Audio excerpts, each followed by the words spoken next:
Hello, this is Shoptorshi Ganguly, and today we'll start with the basics of microeconomics. This is what is economics. Now, this economics can be divided into two parts: microeconomics and macroeconomics.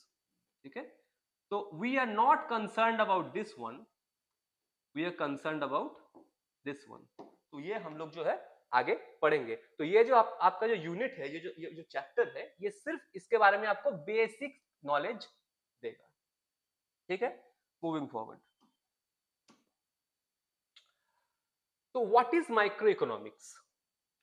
C, microeconomics is the branch of economics that studies individual units, that is consumers,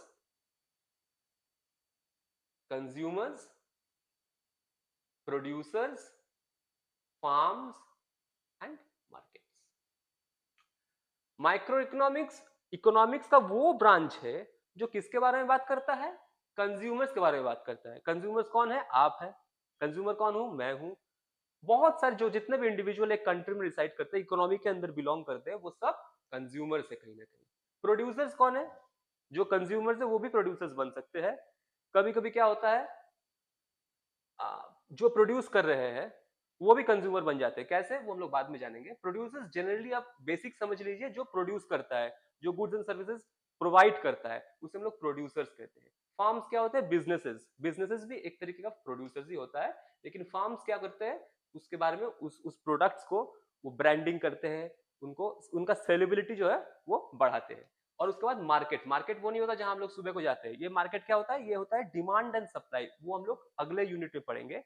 demand and supply, जिस चीज का demand है उसका अगर equal amount of supply होगा तो एक उसका प्राइस डिफरेंट तरीके से मतलब मूव करेगा.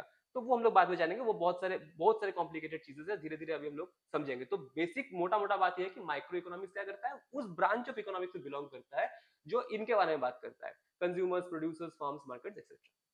ये बोलता क्या है कि how people make choices about scarce resources. फिर से यहाँ पे ये वाला आ गया, तो ये इंपॉर्टेंट टर्म हो गया, स्कार्सिटी और या स्कार्स रिसोर्सेज. हमें पहली बात तो ये जानना होगा कि men have innumerable wants. ठीक है, pardon me for my handwriting, आप समझ जाइएगा. इंसान का जो मांग है वो कभी खत्म नहीं होता, वो चलते ही रहता है. आपको एक गाड़ी चाहिए, कुछ साल बाद आपको उससे भी अच्छा गाड़ी चाहिए, कुछ साल बाद आपको एक और गाड़ी चाहिए. ये चलता ही रहता है. लेकिन रिसोर्सेस हमारे पास अनलिमिटेड नहीं है. इसको हम लोग इन्यूमरेबल को हम लोग क्या कर सकते हैं, आसान भाषा में अगर लिखे तो अनलिमिटेड भी बोल सकते हैं. तो मेन हैव अनलिमिटेड वांट्स. ठीक है, कभी खत्म नहीं होंगे और यही नेचर है. लेकिन रिसोर्सेस का क्या है? वांट्स तो अनलिमिटेड हो सकते हैं, रिसोर्सेस अनलिमिटेड नहीं है. मुझे आज एक गाड़ी चाहिए, 10 साल बाद एक और गाड़ी चाहिए, 10 साल बाद दो और गाड़ी चाहिए. तो मुझे गाड़ी तो चाहिए ही चाहिए, लेकिन रिसोर्सेस, पेट्रोल अनलिमिटेड है? नहीं है. तो मेरे रिसोर्सेस क्या है? स्कार्स है. मेरे जो डिमांड्स है, मेरे जो वांट्स है, वो बहुत ज्यादा है रिसोर्सेस से.